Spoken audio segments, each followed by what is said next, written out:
हाय बच्चा party, welcome back to your own YouTube channel जिसका नाम है नीट निकेतन। और आज से हम हमारे क्लासेस रिज्यूम करने वाले हैं।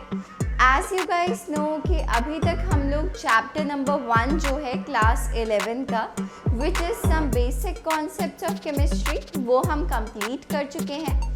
आज के सेशन से हम शुरू करने वाले हैं क्लास 11 का चैप्टर नंबर 2 जिसका नाम है structure of atom, as you can see on the screen, right.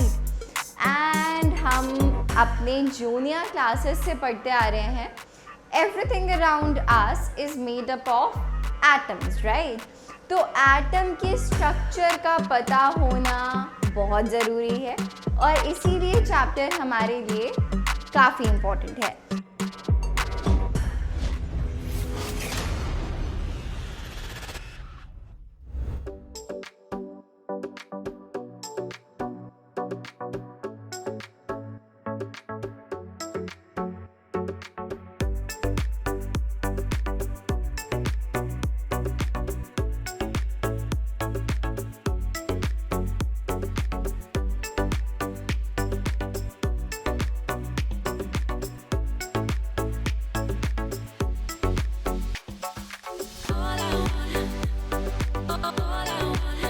So let's get started with our lecture number 1, ठीक है, जिसमें आज हम बात करने वाले हैं सब एटॉमिक पार्टिकल्स के बारे में, जो कि क्या क्या होते हैं, इलेक्ट्रॉन्स, प्रोटॉन्स एंड न्यूट्रॉन्स। हमें ये बात पता है कि जो इलेक्ट्रॉन्स होते हैं वो नेगेटिवली चार्ज्ड होते हैं, प्रोटॉन्स पॉजिटिवली चार्ज्ड होते हैं और जो न्यूट्रॉन्स होते हैं वो न्यूट्रल होते हैं, right.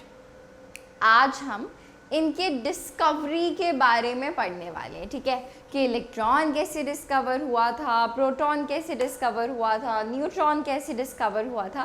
That's what we are going to cover today, ठीक है। ऑल्दो अगर पर्टिकुलरली नीट के बारे में बात की जाए तो इस सेक्शन से बहुत रेयर क्वेश्चंस पूछे गए हैं पिछले सभी प्रीवियस ईयर्स में, बट ये इतना बेसिक और फंडामेंटल है कि हमें पता होना बहुत ज़रूरी है। सो लेट्स गेट स्टार्टेड यार, ठीक है। सबसे पहले हम बात करने वाले हैं डिस्कवरी ऑफ इलेक्ट्रॉन्स के बारे में। इलेक्ट्रॉन्स नेगेटिवली चार्ज्ड होते हैं, ठीक है भाई, yes ma'am, we know this, okay. तो यार इलेक्ट्रॉन्स आप कह सकते हो यू कैन से इलेक्ट्रॉन्स कैसे डिस्कवर हुए थे, एक एक्सपेरिमेंट जिसको कहा गया CRT experiment, cathode ray tube experiment, जिसको आप डिस्चार्ज ट्यूब एक्सपेरिमेंट के नाम से भी जानते हो। सो चलो सबसे पहले देखते हैं कि यहाँ पे क्या है, ठीक है, क्या क्या हमारे पास यहाँ पे लिखा है, वहाँ से शुरू करते हैं। सो एज वी नो कि यार एटम के अंदर कुछ और पार्टिकल्स होते हैं जिनको हम सब एटॉमिक पार्टिकल्स कहते हैं, जैसे कि electron, proton, neutron, positron, neutrino, right. लेकिन जो फंडामेंटल पार्टिकल्स माने गए, यानी कि जो हर एटम में प्रेजेंट होते हैं, वो कौन कौन से हुए यार, इलेक्ट्रॉन, प्रोटॉन एंड न्यूट्रॉन, ठीक है। इनको कहा गया sub atomic fundamental sub atomic particles, ठीक है। जो बाकी के थे others are non fundamental particles. तो ये तो था यार बड़ी बेसिक सी बात, ठीक है। या आगे बात करते हैं, जो अभी हमने हमारा डिस्कशन शुरू किया था which was of cathode ray tube experiment और डिस्चार्ज ट्यूब एक्सपेरिमेंट। तो सबसे पहले अगर बात की जाए डिस्चार्ज ट्यूब की, तो ये कुछ नहीं होता, सिर्फ और सिर्फ एक ग्लास की बनी हुई ट्यूब होती है, ठीक है। एज यू कैन सी ये क्या है हमारी, this is a discharge tube, सही है। अब इसमें क्या किया गया कि 2 मेटल प्लेट्स लिए गए, ठीक है, आप देख सकते हो ये 2 मेटल प्लेट्स लिए गए, ठीक है, जिनको हम इलेक्ट्रोड्स कहेंगे। क्यों कहेंगे, जिस मेटल प्लेट को हमने negative terminal of the battery से कनेक्ट किया उसको हम क्या बोल देते हैं बेटा, कैथोड बोल देते हैं, राइट। और जिस मेटल प्लेट को, यानी कि जिस इलेक्ट्रोड को हमने positive terminal of the battery से कनेक्ट किया, उसको हमने क्या बोल दिया? एनोड बोल दिया। क्लियर है? अभी तक हमने बहुत सिंपल रखा। एक ट्यूब थी ग्लास की बनी हुई, जिसको हमने क्या कहा? डिस्चार्ज ट्यूब कहा। दो इलेक्ट्रोड्स लिए, यानी कि सिंपली मेटल प्लेट्स लिए, जिसको हमने negative terminal of the battery से कनेक्ट किया, उसको कैथोड कहा। जिसको positive terminal of the battery से कनेक्ट किया, उसको एनोड कहा। सही है? इसमें कोई परेशानी, कोई दिक्कत वाली बात नहीं है। ठीक है जी, चलिए अब इस डिस्चार्ज ट्यूब के अंदर एक गैस डाल दी गई, से हाइड्रोजन, नाइट्रोजन, ऑक्सीजन, कोई सी भी वो गैस हो सकती है। ठीक है, यहाँ पे हमने क्या डाली? एक गैस डाली। ठीक है, और वो गैस का प्रेशर हमने बहुत लो रखा, 10⁻⁻² एटमॉस्फेयर। ठीक है, ये हमने कितना रखा? ये हमने रखा 10⁻⁻² ATM। बहुत कम प्रेशर हमने गैस का रखा। ये हमारे CRT एक्सपेरिमेंट की पहली कंडीशन है। एयर एट, या जो भी आप गैस ले रहे हो, gas at very low pressure. First condition of our cathode ray tube experiment. दूसरी कंडीशन क्या है?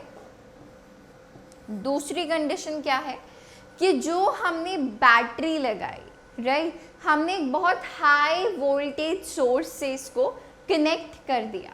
ठीक है, देयर आर टू कंडीशंस कि जो हमारी गैस है वो हमने बहुत लो प्रेशर पे रखी, और हमने क्या किया? ये जो वोल्टेज सोर्स है ये बहुत हाई रखा, 1000 वोल्ट्स, 10,000 वोल्ट्स ऐसे रखा। सही है? इसके अलावा बेटा हमने यहाँ पे जो ऑलरेडी एयर थी वो हमने वैक्यूम पंप से निकाल लिया। ठीक है, क्योंकि हमें बहुत लो प्रेशर चाहिए था इसलिए। ठीक है, that is why you can see कि यहाँ पे वैक्यूम पंप जो है वो कनेक्टेड है, ताकि बहुत कम एयर अंदर रहे, जिससे कि उसका प्रेशर कम रहे। ठीक है, ये है हमारा सेटअप। आई बिलीव सेटअप में कोई परेशानी नहीं है। डिस्चार्ज ट्यूब है, कैथोड, एनोड, जो भी हमने गैस रखी वो बहुत लो प्रेशर पे रखी, वैक्यूम से एयर को निकाल दिया हमने, बहुत सारी एयर को निकाल दिया, और जो हमारा बैटरी सोर्स है वो बहुत हाई वोल्टेज वाला सोर्स है।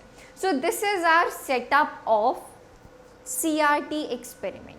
सबसे पहले तो आपको ये क्लियर होना बहुत ज़रूरी है। क्लियर है भाई? चल, अब इस एक्सपेरिमेंट में हुआ क्या वो देखते हैं। सही है?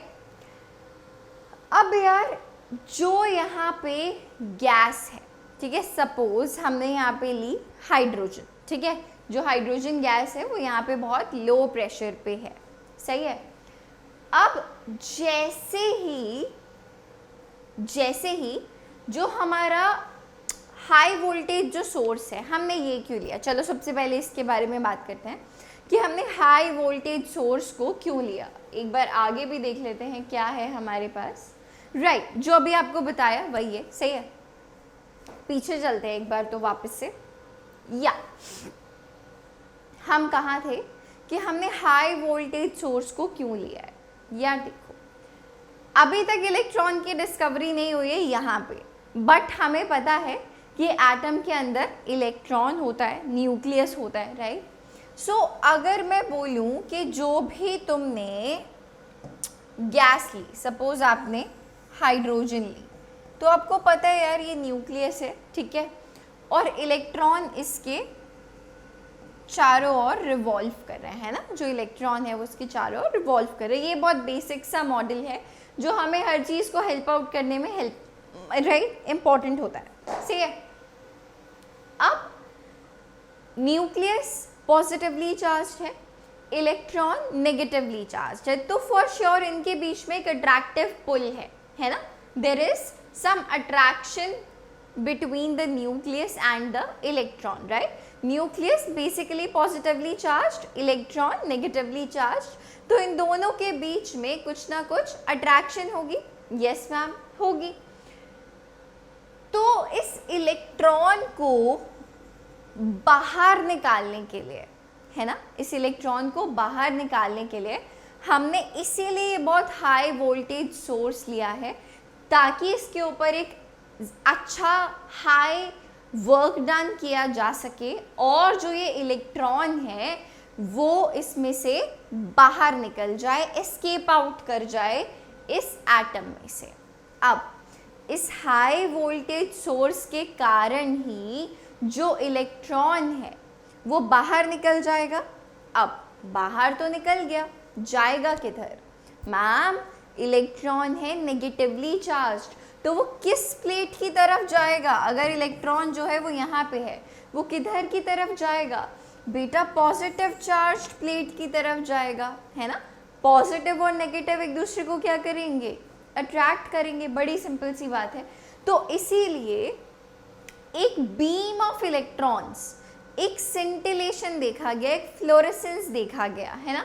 यहाँ पे हमने फ्लोरेसेंट कोटिंग की, ठीक है, जिस पे कि हमने देखा कि जैसे ही ये बेसिकली रेज, एक तरीके से आप इसको क्या बोलोगे, रेज जो हैं इस कोटिंग को हिट कर रहे थे, तो यहाँ पे ग्रीन कलर का ग्लो आया। यहाँ पे क्या आया? ग्रीन कलर का ग्लो देखा गया, सिंटिलेशन देखा गया, फ्लोरेसेंस, यानी कि एकदम से कुछ ग्लो हुआ, लाइट आई, ठीक है। तो ऐसे करके जो ये इलेक्ट्रॉन्स हैं ये सब इधर भागे और ऐसा प्रतीत हुआ कि ये किसी प्रकार की रेज हैं और इन्हीं रेज को नाम क्या दिया गया? Cathode rays. इसको ही क्या नाम दिया गया? ये देखो यहाँ पे लिखा भी हुआ है, इसी को हमने नाम दिया कैथोड रेज। कैथोड रेज क्यों कहा? क्योंकि ये कैथोड से निकलती हुई लग रही थी और एनोड की तरफ जा रही थी।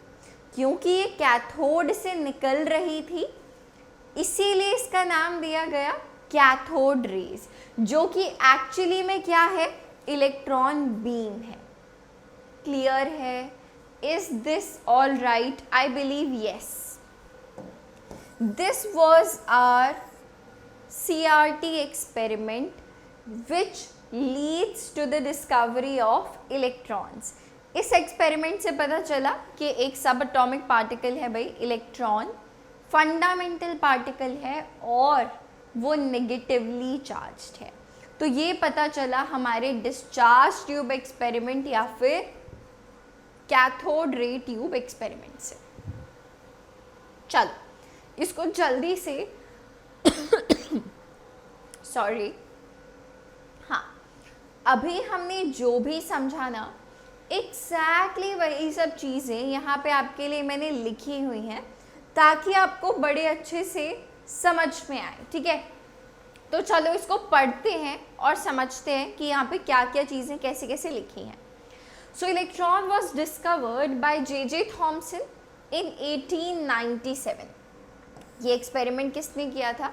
जैसा कि अभी हमने बात की, J.J. थॉमसन अंकल ने, वो जो साइड में है, उन्होंने ये एक्सपेरिमेंट किया 1897 में और उन्होंने देखा कि यार जो इलेक्ट्रॉन है वो नेगेटिवली चार्ज्ड पार्टिकल है। क्यों?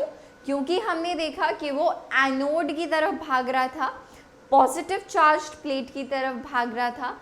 इससे हमको पता चला कि वो नेगेटिवली चार्ज्ड है। अच्छा, ये करने से पहले मैं तुमको एक चीज़ और बता देती हूँ। अभी देखो यार, यहाँ पे आपने कौन सी गैस ली है इस बात से फर्क नहीं पड़ता। अगेन इसका कारण क्या है? क्योंकि जो इलेक्ट्रॉन है वो बहुत ही फंडामेंटल पार्टिकल है, राइट। तो इस बात से फर्क नहीं पड़ता कि आप यहाँ पे कौन सी गैस ले रहे हो। बट इसके बाद जब हम देखेंगे डिस्कवरी ऑफ प्रोटॉन्स, वो भी सिमिलर एक्सपेरिमेंट सेटअप में ही पता चला, बट बहुत टाइम बाद। अब देखो मैं तुम्हें पहले ही बता देती हूँ कि वो कैसे पता चला। सी, सपोज अगर तुमने यहाँ पे हाइड्रोजन लिया होता तो क्या होता, तुमने हाई वोल्टेज सोर्स यहाँ पे लगाया था, तो मैम यहाँ से ये क्या बन जाएगा, कैटायन बन जाएगा, और ये इलेक्ट्रॉन जो है वो बाहर निकल जाएगा, राइट, इलेक्ट्रॉन बाहर निकल जाएगा। ऑक्सीजन होता तो ये O पॉजिटिव बनता, राइट। तो इलेक्ट्रॉन तो हर किसी में फंडामेंटल पार्टिकल है, इसलिए फर्क नहीं पड़ रहा। अब देखो, अब जो ये हमारा कैटायन बचा पॉजिटिवली चार्ज, तो बेटा ये किस तरफ जाएगा, इलेक्ट्रॉन्स तो चले गए पॉजिटिवली चार्ज प्लेट की तरफ, पर जो ये हर गैस के लिए अलग अलग कैटायन बनेगा, हाइड्रोजन है तो H पॉजिटिव बन जाएगा, ऑक्सीजन है तो O पॉजिटिव बन जाएगा। तो अब ये हमारा पॉजिटिवली चार्ज पार्टिकल यानी कि जो ये हमारा कैटायन है किसकी तरफ जाएगा, नेगेटिवली चार्ज प्लेट की तरफ जाएगा, यानी कि एनोड से कैथोड की तरफ जाएगा। तो उसको हमने नाम दिया कैनाल रेज या फिर एनोड रेज, जिससे कि हमको प्रोटॉन्स की डिस्कवरी का पता चला। सही है, तो इसको हम बहुत डिटेल में आगे नहीं पढ़ेंगे प्रोटॉन्स की डिस्कवरी को, क्योंकि सेटअप सेम है, मुद्दा सेम है, राइट। तो बस फर्क यहाँ पे क्या था, इलेक्ट्रॉन हमारा जो कि फंडामेंटल पार्टिकल है, इसीलिए नेगेटिवली चार्ज्ड है, तो वो पॉजिटिव प्लेट की तरफ भागा, और जो हमारा यहाँ पे कैटायन बचा इलेक्ट्रॉन के निकलने के बाद, क्योंकि अब वो पॉजिटिवली चार्ज्ड है, तो अब वो किधर की साइड भागेगा, नेगेटिवली चार्ज्ड प्लेट की तरफ भागेगा, और इन्हीं को नाम दिया गया कैनाल रेज या फिर एनोड रेज। इस केस में इसको एनोड रेज क्यों कहा गया, क्योंकि ये एनोड से निकल रही थी और कैथोड की तरफ जा रही थी। ठीक है, I believe this is clear, इसमें आपको कोई डाउट, कोई परेशानी नहीं होनी चाहिए।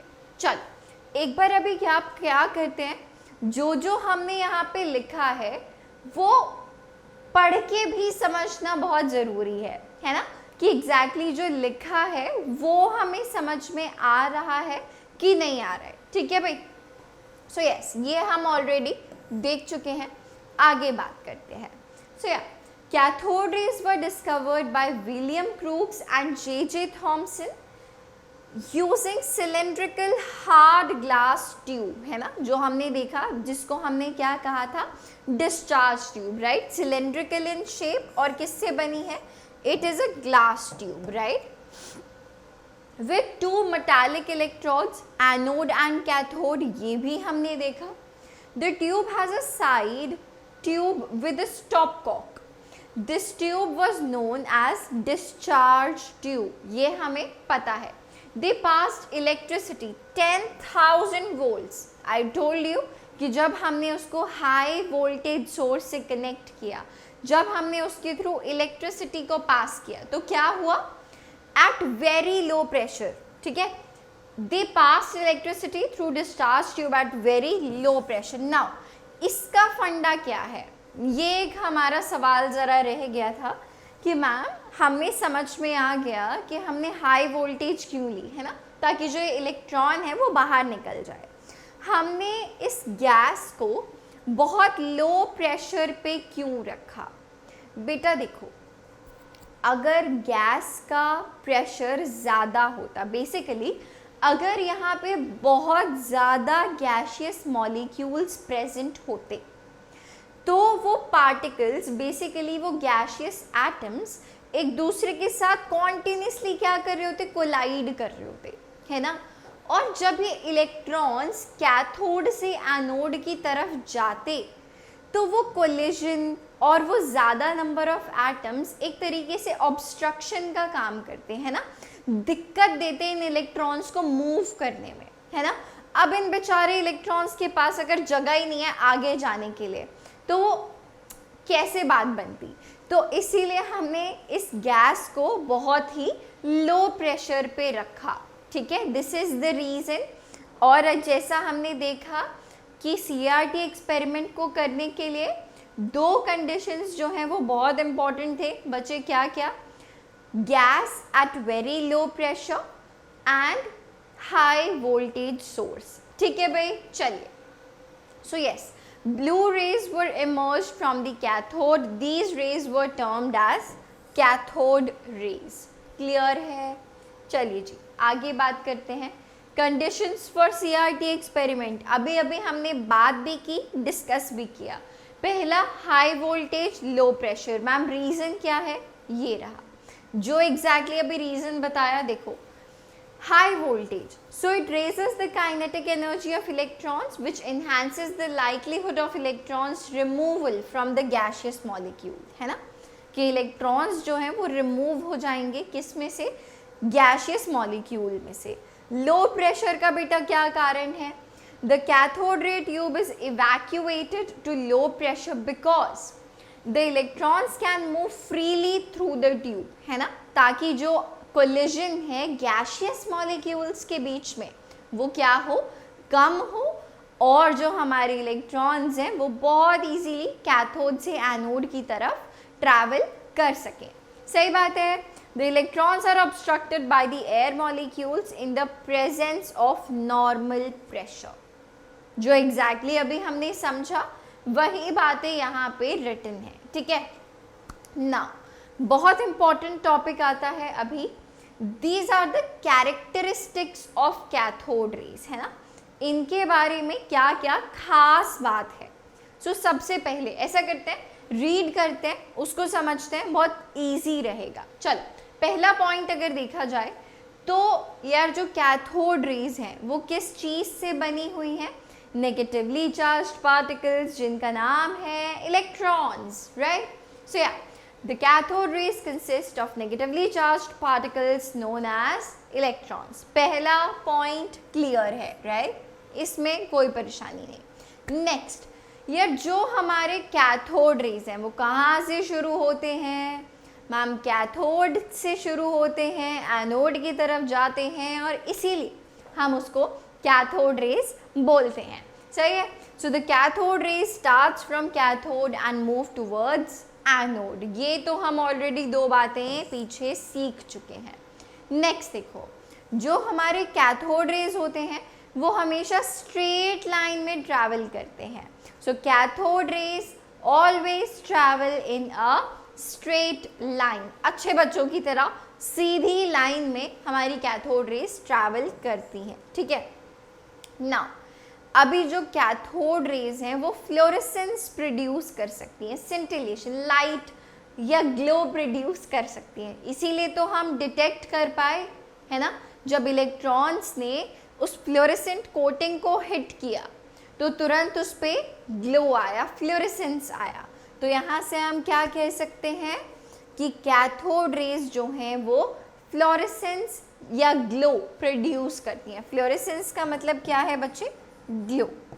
अगर आपको ये वर्ड डिफिकल्ट लग रहा है तो ग्लो को रिमेंबर रखो। They can penetrate through thin metallic sheets, यानी कि अगर आप इन कैथोड रेज, सपोज यहाँ से ऐसे कैथोड रे जा रही है, लेट मी शो यू, या देखो अगर यहाँ पे कैथोड रेज जा रही हैं, ठीक है, अगर आप इसके बीच में कोई मेटालिक प्लेट रख दोगे तो वो उसके थ्रू पेनिट्रेट कर जाएगी, मतलब उसके थ्रू ऐसे निकल जाएगी, उसको पेनिट्रेट कर देगी, ठीक है भाई। चल आगे बात करते हैं। सो ये पेज हमारा क्लियर है।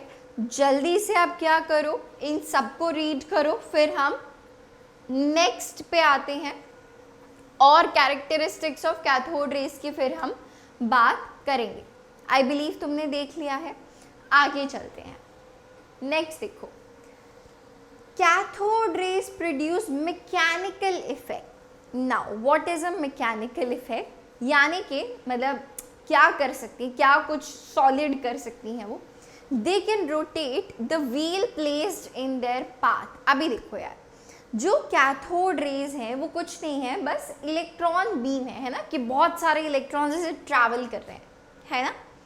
तो अगर चलो यहाँ पे ही बात करते हैं, और यहाँ पे ऐसे कैथोड रेज जा रही है, राइट, यहाँ पे ऐसे हमारे कैथोड रेज जा रहे हैं। सपोज अगर आपने इनके रास्ते में कैसे छोटा सा व्हील रख दिया है ना, जैसे एक छोटा सा काइंड ऑफ एग्जॉस्ट फैन रख दिया, तो आप क्या कह सकते हो, जैसे ही इलेक्ट्रॉन बीम इसको हिट करेगी ना, तो जो ये पैडल है या जो ये व्हील है ये रोटेट करेगा, ठीक है।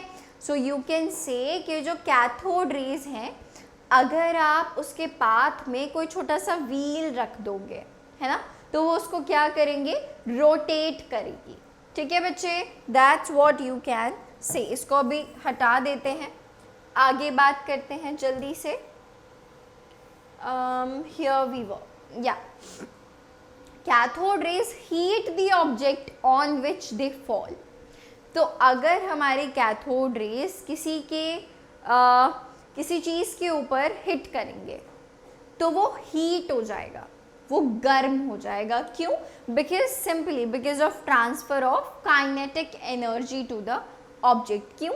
क्योंकि वो बेसिकली अगेन एक ही रीज़न है, फास्ट मूविंग इलेक्ट्रॉन बीम है ना, कि बहुत सारे इलेक्ट्रॉन्स, बहुत सारे पार्टिकल्स जो हैं एकदम से किसी चीज़ को हिट करेंगे तो ऑफ कोर्स वो उसको गर्म कर देंगे, right. So yes, they heat the object on which they fall. सही है, आगे देखते हैं।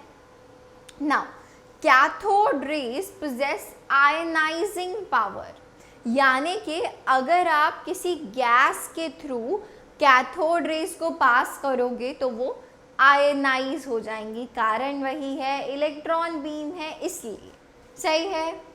The nature of these raise does not depend on the nature of the gas. ये अभी हमने पीछे भी देखा था, क्योंकि हर गैस के लिए बेटा, चाहे आप अपनी कैथोड CRT एक्सपेरिमेंट, बेसिकली आप अपनी डिस्चार्ज ट्यूब में चाहे कोई भी गैस लो, है ना, जब आप उसको हाई वोल्टेज सोर्स से कनेक्ट करोगे तो इलेक्ट्रॉन बाहर निकलेगा। इलेक्ट्रॉन एक फंडामेंटल पार्टिकल है जो कि हर किसी गैस के लिए सेम होता है। तो इसीलिए आप क्या बोलोगे कि जो नेचर ऑफ कैथोड रेज है वो नेचर ऑफ गैस पे डिपेंड नहीं करता। एनोड रेज के केस में या कैनाल रेज के केस में वो गैस पे डिपेंड करेगा। क्यों? क्योंकि जो कैटायन हर बार बनेगा वो डिफरेंट बनेगा, राइट। तो इसीलिए ये पॉइंट यहाँ पर आपको दिया गया है that the nature of these raise, the nature of cathode raise does not depend upon the nature of the gas or the cathode material used in the discharge tube. ठीक है, last point I believe, the cathode rays are deflected from their path in the presence of electric and magnetic field. यानी कि अगर suppose से cathode rays जा रही हैं, अगर आपने इलेक्ट्रिक फील्ड या मैग्नेटिक फील्ड को अप्लाई किया तो कैथोड रेज का जो पाथ है वो डिफ्लेक्ट हो जाएगा, वो अपने रास्ते से भटक जाएंगी, ठीक है। अगर इलेक्ट्रिक या मैग्नेटिक फील्ड प्रेजेंट नहीं है तो they will always travel in a straight line, बड़े आराम से, बड़े प्यार से, कोई दिक्कत नहीं होगी, alright. But in the presence of electric and magnetic field क्या होगा, दे विल गेट डिफ्लेक्टेड। सही बात है, आई बिलीव यस। अच्छा, सबसे पहले ये सभी कैरेक्टरिस्टिक्स बच्चे देख लो। अच्छा, इसके अलावा एक और चीज़ जो आपको याद रखनी है वो भी हम आगे भी देखेंगे। कैथोड रेज के लिए, क्योंकि वो इलेक्ट्रॉन बीम है और कुछ नहीं, इसीलिए बेटा उनका charge by mass ratio, E/m ratio हमेशा फिक्स्ड होगा, है ना। हर इलेक्ट्रॉन पे चार्ज फिक्स्ड, उसका मास फिक्स्ड, है ना। नेचर ऑफ गैस पे वो डिपेंड कर नहीं रहा, तो आप क्या बोलोगे, charge by mass ratio, E/m ratio is fixed. आप क्या बोल सकते हो, E/m ratio is fixed for cathode rays. तो दिस इज अनदर कैरेक्टरिस्टिक। सही है, इन सभी कैरेक्टरिस्टिक्स को देखो, फिर हम बात करेंगे आगे। जल्दी से इसको रीड करिए। हाँ जी, अभी चलें फिर आगे। तो या अब हम फाइनली क्या बोल सकते हैं, CRT एक्सपेरिमेंट हो गया और उसका सबसे बड़ा कंक्लूजन, सबसे बड़ा आउटकम क्या निकला कि मैम इलेक्ट्रॉन डिस्कवर हो गया जो कि एक नेगेटिवली चार्ज्ड पार्टिकल है, राइट। ये बात डिस्कवर हो गई। नाउ अब हमें उस इलेक्ट्रॉन का, हमें तो अभी पता है बट उस टाइम पे किसी को भी ना तो इलेक्ट्रॉन का चार्ज पता था और ना ही इलेक्ट्रॉन का मास पता था। But again J Thomson uncle ने एक एक्सपेरिमेंट किया और उन्होंने चार्ज बाय मास का रेशियो निकाला। जो भी हमने देखो पीछे बात की थी ना कि E/m रेशियो फिक्स्ड है, वो अभी तक निकली नहीं है, I just told you, but actually इस एक्सपेरिमेंट के जस्ट बाद में पता चला। ठीक है, जे थॉमसन अंकल ने क्या किया, E/m रेशियो निकाली कैथोड रेज के लिए, charge by mass ratio of electrons. ठीक है, so yes, how can we do that. अभी देखो, फिर से देखो यार, एग्जैक्टली वही सेटअप है। ठीक है, और हमने एक बहुत इंपॉर्टेंट बात जस्ट अभी सीखी थी कि जो हमारे कैथोड रेज हैं वो इलेक्ट्रिक और मैग्नेटिक फील्ड के इन्फ्लुएंस में डेविएट हो जाते हैं, राइट। तो यस देखो, ये रहा कैथोड, ये रहा एनोड, हाई वोल्टेज सोर्स, और ये जा रही है हमारी कैथोड रेज। ठीक है, सबसे पहले क्या किया गया कि एनोड में एक छोटा सा होल कर दिया। क्या कर दिया, एनोड में एक छोटा सा होल कर दिया ताकि जो हमारे कैथोड रेज हैं वो आगे जा सके। ठीक है, अदरवाइज तो वो यहीं पे ब्लॉक हो जाते। तो यहाँ पे एक होल कर दिया गया ताकि वो आगे जा पाए। सही है ना। हमने यहाँ पे लगाई इलेक्ट्रिक फील्ड, ये आप देख सकते हो, ये है पॉजिटिव प्लेट और ये है नेगेटिव प्लेट। अभी देखो, अभी मैग्नेट्स को भूल जाओ, सिर्फ और सिर्फ अगर आप बात करोगे किसके बारे में, अगर सिर्फ और सिर्फ आप बात करोगे इलेक्ट्रिक फील्ड के बारे में, तो जब ये cathode rays basically beam of electrons आगे जाएगा तो किधर मुड़ेगा, इलेक्ट्रॉन जो है नेगेटिवली चार्ज्ड पार्टिकल है तो किधर की तरफ मुड़ेगा यार, पॉजिटिवली चार्ज्ड प्लेट की तरफ मुड़ जाएगा, पॉजिटिवली चार्ज प्लेट की तरफ मुड़ जाएगा। तो देखो ए पे आ गया। अगर जब आपने ना ही मैग्नेटिक फील्ड और ना ही इलेक्ट्रिक फील्ड कुछ नहीं लगाया था तो क्या हो रहा था, इस होल में से आराम से हमारी कैथोड रेज निकल रही थी और इस पॉइंट बी को जाके हिट कर रही थी। सही है। अभी हमने बात की इलेक्ट्रिक फील्ड के बारे में ना। If we talk about this magnetic field, है ना, बहुत हाई मैग्नेटिक फील्ड यहाँ पे लगाई गई मैग्नेट को यूज करके, ये देख सकते हो north pole south pole, right. तो कुछ इस तरीके से की गई कि जो ये इलेक्ट्रॉन की बीम है, जो ये कैथोड रेज हैं, वो इस सी पॉइंट को जाके हिट कर रही थी। ठीक है, सब कुछ जो भी सब मैनेज करना था वो सब कुछ जे थॉमसन अंकल के हाथ में था। कितनी इंटेंसिटी से इलेक्ट्रिक फील्ड और मैग्नेटिक फील्ड काम कर रही थी ये एडजस्टेबल है। ठीक है जी। सो या जब कुछ नहीं जा रहा था, जब कुछ नहीं लगा हुआ था, ना ही इलेक्ट्रिक फील्ड और ना ही मैग्नेटिक फील्ड, तो ये बच्चे बीम सीधा बी पॉइंट पे हिट कर रही थी, सीधे पॉइंट पे। जब आपने इलेक्ट्रिक फील्ड लगाई तो जो हमारी डेविएशन है वो किधर हुई, पॉजिटिवली चार्ज प्लेट की तरफ हो गई। और जो आपने इनिशियली जब आपने मैग्नेटिक फील्ड लगाई तो वो इस तरीके से लगाई कि जो हमारा पार्टिकल है वो सी पॉइंट को हिट कर रहा था। सही है। नाउ जे थॉमसन अंकल ने क्या किया, इलेक्ट्रिक फील्ड और मैग्नेटिक फील्ड को कुछ इस तरीके से एडजस्ट किया कि वो बीम वापस से इस पॉइंट बी पे आ रही थी। इसका क्या मतलब है, इनिशियली देखो क्या हो रहा था, जो इलेक्ट्रॉन्स हैं वो एक्सेलरेट हो रहे थे एक्स डायरेक्शन में। सही है। इलेक्ट्रिक फील्ड लगाई गई वाई डायरेक्शन में और मैग्नेटिक फील्ड लगाई गई जी डायरेक्शन में। सही बात है। सही है।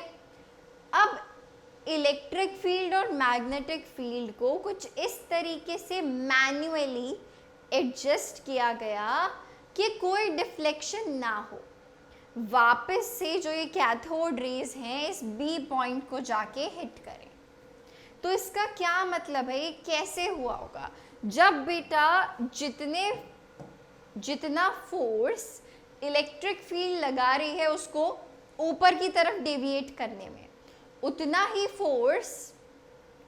फोर्स मैग्नेटिक फील्ड लगा रही है उसको नीचे डेविएट करने में, इसीलिए तो बैलेंस्ड है उसी पोजीशन पे। तो इसीलिए आप बोल सकते हो कि इस पॉइंट बी पे बेटा क्या हो रहा है, इस पॉइंट बी पे बेटा क्या हो रहा है कि जो इलेक्ट्रिक फोर्स है वो किसके इक्वल है, it is equal to magnetic force, right, it is equal to magnetic force. सही है। इलेक्ट्रिक फील्ड कितनी लगी वो अंकल जे थॉमसन को पता था, मैग्नेटिक फील्ड कितनी लगी वो उनको पता था। तो इस कैलकुलेशन को, इन इक्वेशंस को यूज करके उन्होंने क्या बताया, E/m रेशियो, क्या निकाला उन्होंने, E/m रेशियो उन्होंने निकाल लिया। क्लियर है, सही है। Which came out to be 1.75 into 10 raised to power 11 coulomb per kg. So this is the E/m ratio for cathode rays for electrons. ठीक है, तो यहाँ से आती है हमारी E/m रेशियो। अभी देखो, अगर हमें इन दोनों में से कोई एक भी चीज़ पता चल जाए, या तो चार्ज ऑन इलेक्ट्रॉन या फिर मास ऑफ एन इलेक्ट्रॉन, है ना, तो आप बाकी की एक चीज़ भी निकाल सकते हो। क्यों? क्योंकि now you already know the E/m ratio for electrons. Clear है? I believe yes. तो इससे अगला बेटा जो पार्ट आता है, it is Millikan's oil drop experiment, जो कि मिलिकन अंकल ने किया ऑयल से, ठीक है, जिससे कि हमें क्या पता चला, चार्ज ऑन एन इलेक्ट्रॉन। सबसे पहले क्या हुआ, CRT एक्सपेरिमेंट, इलेक्ट्रॉन्स की डिस्कवरी की जे थॉमसन अंकल ने। सेकेंडली उन्हीं जे थॉमसन अंकल ने E/m रेशियो निकाला, ठीक है। फिर मिलिकन अंकल ने मिलिकन्स ऑयल ड्रॉप एक्सपेरिमेंट से चार्ज ऑन इलेक्ट्रॉन निकाला। अभी देखो, आपको ये E/m रेशियो ऑलरेडी पता है, ठीक है। अब अगर आपको ये चार्ज ऑन इलेक्ट्रॉन पता चल गया तो आप मास भी तो निकाल सकते हो ना। सपोज ये वैल्यू x है अभी, ठीक है, तो आपको अगर ये मास ऑफ इलेक्ट्रॉन निकालना है तो आप मास भी तो निकाल सकते हो ना, ये E/x करके। तो बेसिकली दोनों चीज़ें निकल गई, मास ऑफ इलेक्ट्रॉन भी निकल गया और चार्ज ऑफ इलेक्ट्रॉन भी निकल गया। क्लियर है? ये आपके बहुत ज़्यादा यूज़ का नहीं है, इसको हटा देते हैं। तो चलो, so this is R Millikan's oil drop experiment. इसके हम डिटेल में नहीं जाएंगे, बस उन्होंने क्या किया इतना हम देख लेते हैं, ठीक है जी। सो यस, इस एक्सपेरिमेंट के में क्या हुआ, Millikan allowed charged tiny oil droplets to pass through hole into an electric field.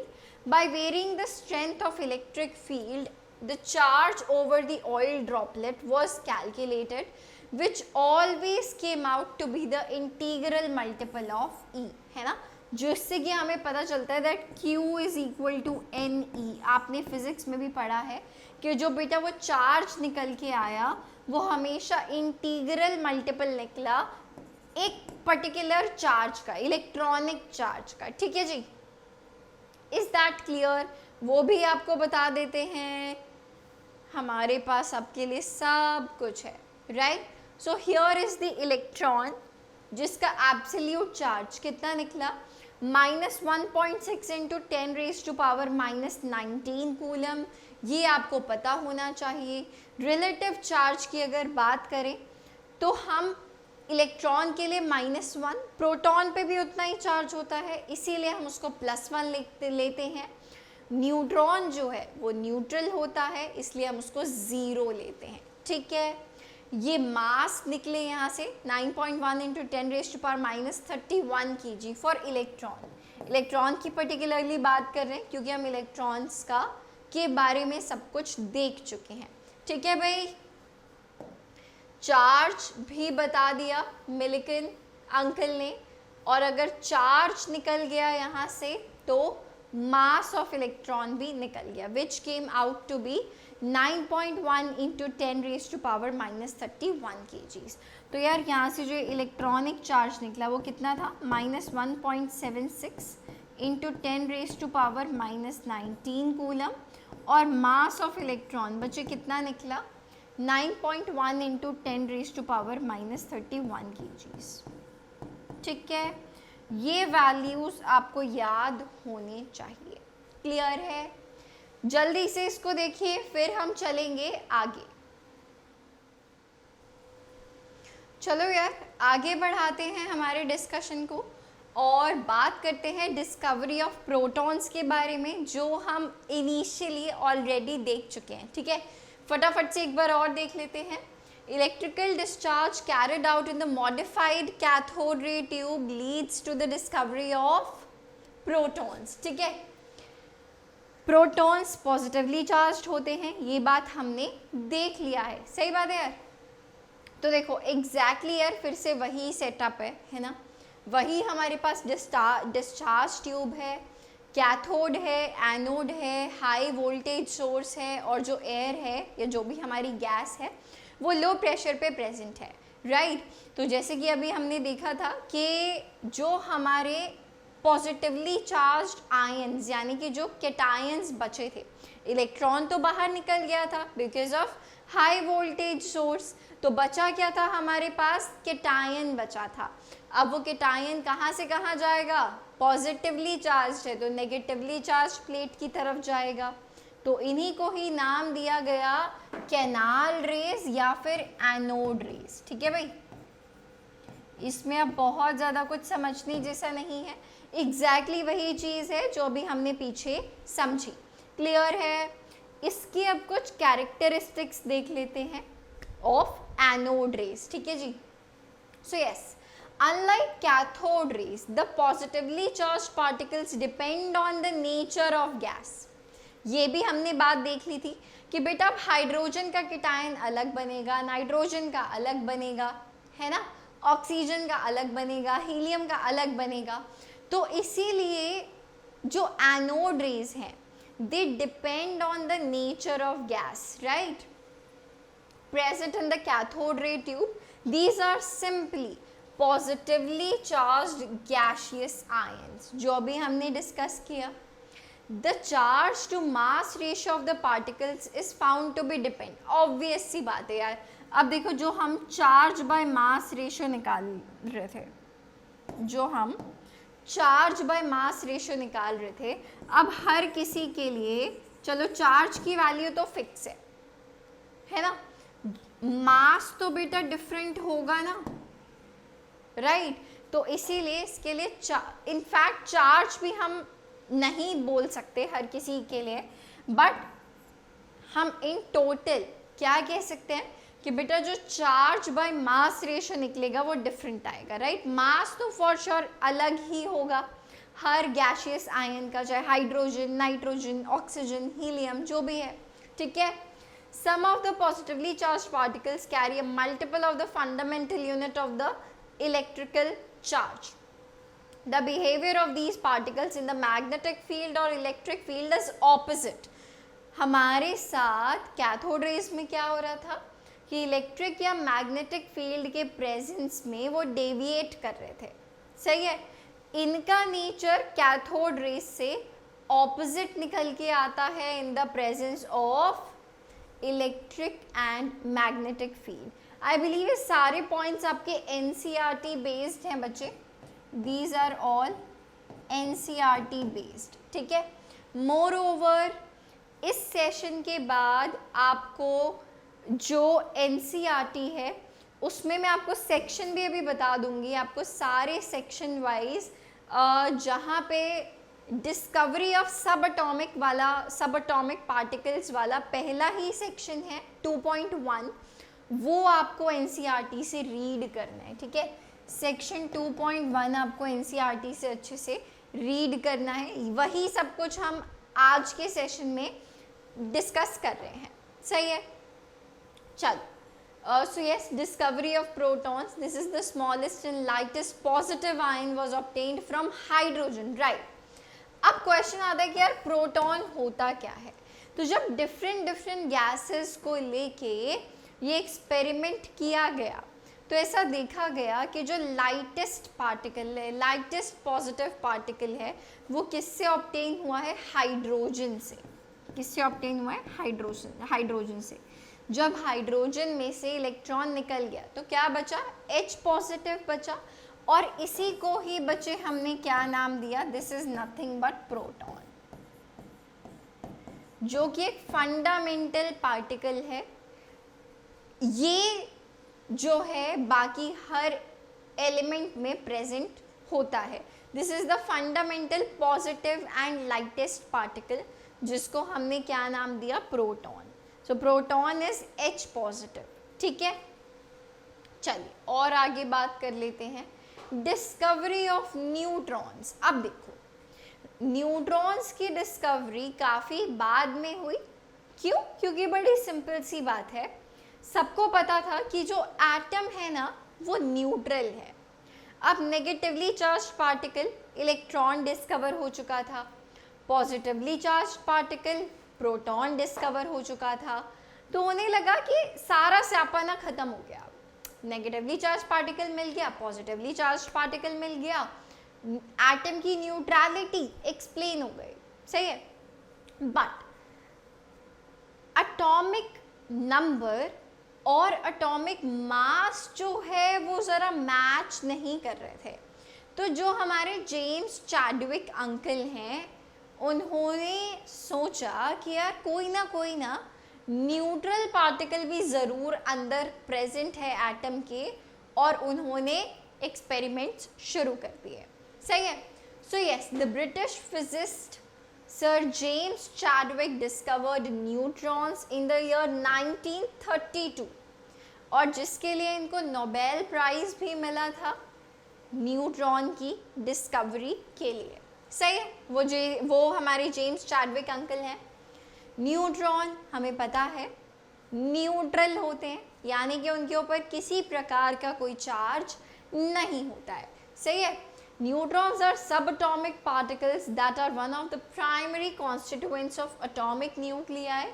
Usually आप इसको N से डिनोट करते हो या फिर N0 से डिनोट करते हो. नेट इलेक्ट्रिक चार्ज अभी डिस्कस किया 0 होता है, लेकिन जो इनका मास है वो हल्का ज़्यादा होता है प्रोटॉन से. ठीक है. न्यूट्रॉन्स का मास प्रोटॉन से भी ज़्यादा होता है, ये भी हम आगे भी देखेंगे. सही है.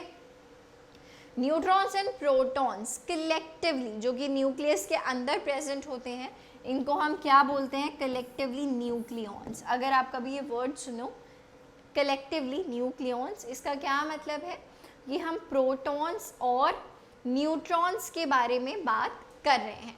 सही है. चलो, तो ये हमारा आज के लिए लास्ट एक्सपेरिमेंट है.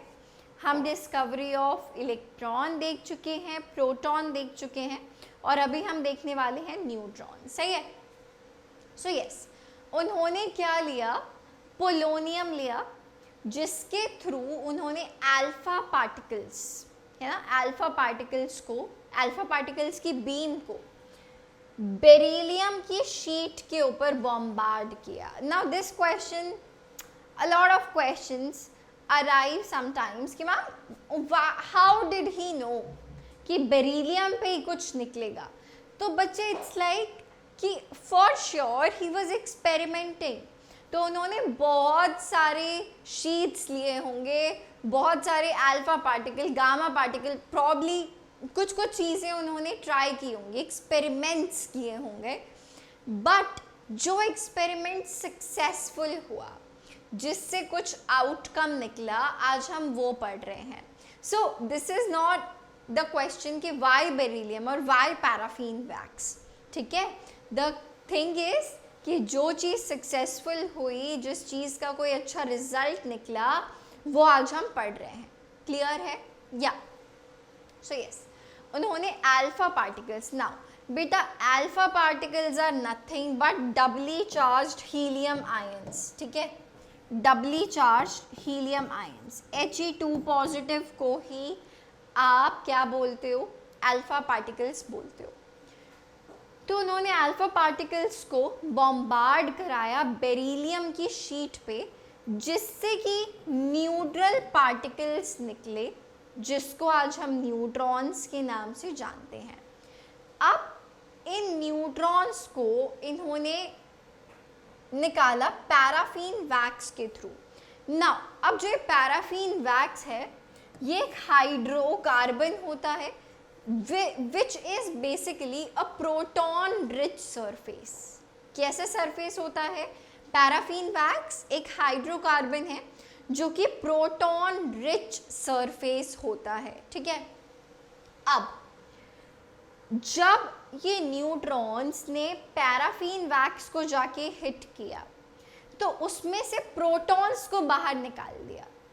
इसका क्या मतलब है कि अगर न्यूट्रॉन्स ने प्रोटॉन्स को डिस्प्लेस कर दिया, धक्का दे दिया, so neutrons must be heavier than protons, इससे ये बात पता चलती है, ठीक है।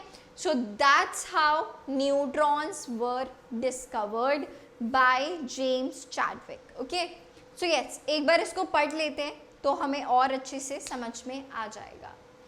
James Chadwick fired alpha radiations at beryllium sheet from polonium source. This led to the production of an uncharged penetrating radiation. ये हमारे क्या निकले यहाँ से बच्चे? न्यूट्रॉन्स निकले जो कि अनचार्ज थे, न्यूट्रल थे। This radiation was made incident on paraffin wax, जो कि क्या है? एक hydrocarbon having a relatively high hydrogen content, यानी कि प्रोटॉन रिच सरफेस। ये कैसा सरफेस होगा बच्चे? प्रोटॉन रिच सरफेस, ठीक है, प्रोटॉन रिच सरफेस।